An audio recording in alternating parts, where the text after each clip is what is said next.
Baik, Assalamualaikum warahmatullahi wabarakatuh. Perkenalkan, nama saya Muhammad Sodikin Lipi. Saya mahasiswa Teknik Informatika dari Universitas Mercubuana. Nah, jadi pada video ini saya akan membahas sebuah artikel dari, hmm, ini adalah sebuah artikel dari Analytics Media yang berjudul Build Your Own Video Generation Web App ya, dengan Time Capsule.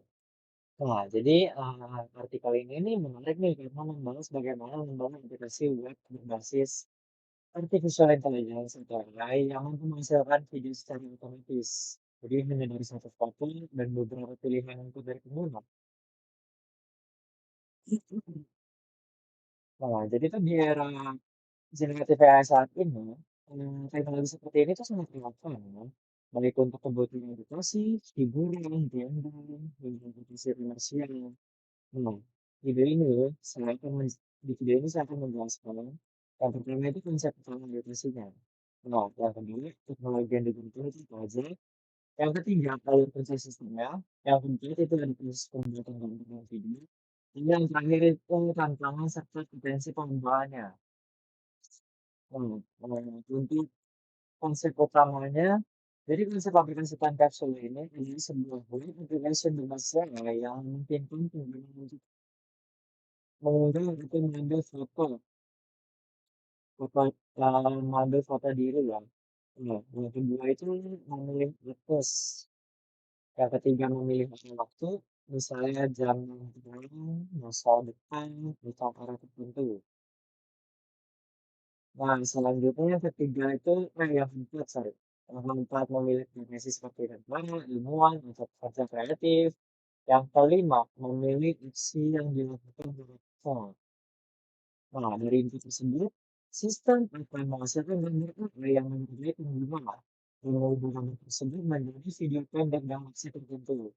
Jadi kayak misalnya saya mengunggah foto diri saya, dan ketika saya buat memilih profesi saya sebagai bintang, nah itu pasti AI-nya tuh langsung generating video pendek. Karena saya bermain tenggara, atau mungkin saya lagi kerja, seperti itu. Jadi intinya sih aplikasi ini menguntungkan animasi generasi dan video generasi yang satu alur otomatis. Nah, teknologi yang digunakan itu, artikel ini menggunakan berbagai teknologi, app, dan OpenAI dan pendukungnya. Jadi di antaranya itu yang pertama, Python itu diposisi sebagai bahasa pemrograman utama. Nah, karena fleksibel dan sangat kuat untuk konfigurasi lokal. Nah, kemudian itu, dulu dari yang saya baca dari artikel ini, yang kedua itu mereka pakai OpenAI atau API yang digunakan untuk memperbaiki dan memperkaya programnya. Terus yang kedua, mereka untuk menganalisis yang lebih detail untuk pengambilan OpenAI. Lalu yang ketiga, Google Gemini. Nah, Google Gemini itu keren apa sih? Jadi Google Gemini itu kerennya untuk menganalisis foto pengguna, untuk menganalisis foto pengguna, yang kemudian mendeteksi gender untuk menentukan apresiasi. Nah, lalu yang keempat itu mereka menggunakan, nah ini, Runway ML atau Runway Machine Learning. Jadi itu fungsi Runway ML ini tuh untuk menghasilkan gambar AI dari foto pengguna dan konteks. Nah, yang kelima ini mereka pakai Klien atau Faucet AI. Jadi ini adalah Seedless model yang digunakan untuk mengubah gambar menjadi video. Yang kedua, menjaga konsistensi wajah sepanjang video. Jadi sih, yang ibaratnya kayak biar muka si usernya ini, muka yang diupload di AI ini nggak berubah-ubah gitu. Nah, selanjutnya itu mereka pakai juga Python CV, terus ada film udah nampil di sini, bakal ada Yakmail. Sebenarnya masih lumayan banyak sih. Ini tools-tools atau teknologi yang mereka pakai. Nah, kita mungkin langsung membahas ke proses input dari pengguna aja. Jadi kalau pengguna itu dimulai dari pengambilan satu pengguna. Nah, Si aplikasi itu bakal ngapain sih, jadi si aplikasi ini bakal ngaktifin kamera, terus mengambil foto langit kan, jadi penggunanya itu cukup membutuhkan spasi untuk mengambil foto. Kita kalau misalnya di mobile, mungkin mereka bisa langsung cepat gitu ya. Jika aplikasi dijalankan dalam peraturan grafis, sistem akan mengambil foto secara otomatis setelah beberapa detik. Jadi setelah foto yang diambil, setelah foto yang diambil, sistem akan melakukan deteksi gender menggunakan Google Gemini. Ini tuh penting biar karakter yang dihasilkan itu lebih realistis, tidak sangat representasi serta misalnya karakter pria di belakang ini atau sebaliknya. Nah, ini jika deteksi gagal, sistem tetap berjalan dengan asumsi netral sebagai person. Oke, yang kedua itu pembuatan prompt AI. Nah, di sini mau foto dulu ya. Nah, yang kedua itu ada pembuatan prompt AI-nya. Jadi prompt adalah instruksi teks yang diberikan ke model model AI. Nah, di aplikasi ini prompt itu dibagi menjadi dua, yaitu ada prompt gambar, jadi prompt gambar itu dibagi berdasarkan gender, etnis, profesi, waktu, dan deskripsi visual. Nah, prompt ini itu tidak dibuat manual, tapi diperbaiki dengan AI. Jadi dia pendidikan lebih kreatif, lebih konsisten dengan input pengguna. Nah, setelah itu kan dibersihkan agar tidak terlalu panjang. Jadi, tidak mengandung karakter yang bisa menyebabkan keterampilan. Selanjutnya yang kedua itu ada prompt video. Jadi prompt video ini berfungsi untuk menentukan isi dalam videonya. Terus menggunakan ekspresi wajah si pengguna dan menyesuaikan suasana. Misalnya kayak serius, supaya itu santai untuk efek video ini.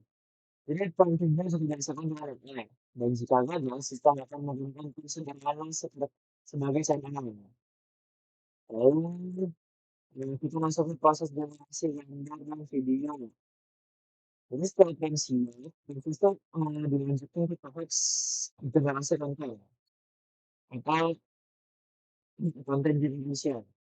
Nah, itu tuh ada kan generasinya berarti ada gambar sama video. Nah, kita penjelasan generasi gambar dulu, jadi sifat menggunakan video maksudnya ya. Lalu bagian itu menghasilkan gambar yang menyerupai pengguna ya. Nah, jadi dari gambar ini menjadi dasar pembuatan videonya. Namun jika gagal, sistem akan mencoba ulang dengan pola yang lebih sederhana. Mungkin berdurasi videonya, jadi kantor AI kemudian dikirim ke si dashboard model yang tadi, lalu model menghasilkan video pendek dalam konferensi. Nah, videonya disimpan dalam format MP4. Jadi saat ini video belum otomatis memiliki audio namun bisa digunakan lebih lanjut. Gitu. Kalau fitur tambahan dari time capsule ini, jadi aplikasi ini tuh ada beberapa fitur tambahan sih. Jadi kayak penambahan lagi. Kalau misalnya kita pakai generate gambar di Gemini itu, mmm, sorry, kalau kita generate gambar di Gemini itu bakal ada logo bintang Gemini itu di bawah kanan. Nah, seperti itu. Itu untuk watermark yang ditambah ke videonya gitu, misalnya dari AI Time Capsule ini. Lalu yang kedua itu fiturnya ada pengiriman via email. Nah, setelah selesai, gambar dan video dapat dikirim otomatis ke email si pengguna. Nah, ini tuh meningkatkan user experience karena pengguna tidak perlu menunggu lama di aplikasinya gitu. Jadi bisa penggunanya bisa eee, lanjut ke aplikasi lain sambil nunggu, sambil scroll-scroll TikTok. Nah, di sini tuh ada tantangan dan solusi dari si Time Capsule ini. Yang pertama itu sebentar,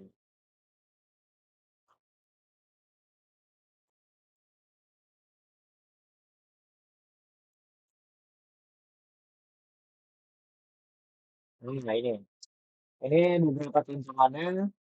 Nah, jadi yang pertama tantangannya itu udah pasti kegagalan API. Nah, solusinya adalah fallback from dan retry otomatis. Yang kedua, ada tantangan terkait konten tidak aman. Jadi dia solusinya itu diatasi dengan prompt yang aman dan validasi input. Jadi kayak mereka harus ngedit cek kita double cek format terlebih dahulu gitu ya. Kita inform dari si pengguna ini yang bersifat negatif atau pengaruh ke hal yang negatif lainnya. Yang ketiga ekspektasi pengguna. Nah, dari ekspektasi pengguna ini solusinya tuh ini karena yang lebih detail mohon maaf Facecam saya mati. Jadi Jadi solusinya adalah premium detail dan konsisten. Nah, yang kedua itu waktu proses yang lama. Jadi ini tuh solusinya bisa diatasi dengan caching dan optimasi pipeline. Sebagai kesimpulan dari artikel ini tuh, artikel ini memberikan gambaran lengkap tentang bagaimana membangun aplikasi video generation berbasis AI. Jadi mulai dari konsep, teknologi, hingga implementasinya. Nah, bagi mahasiswa informatika, artikel ini tuh sangat relevan karena menggabungkan AI untuk vision dan web development. Nah, ini tuh memberikan contoh nyata penerapan yang itu terjadi di bidang itu. Nah, terima kasih. Mungkin sekian penjelasan saya terkait artikel time capsule ini. Kurang lebihnya mobil mobil topik udah lebih sama dengan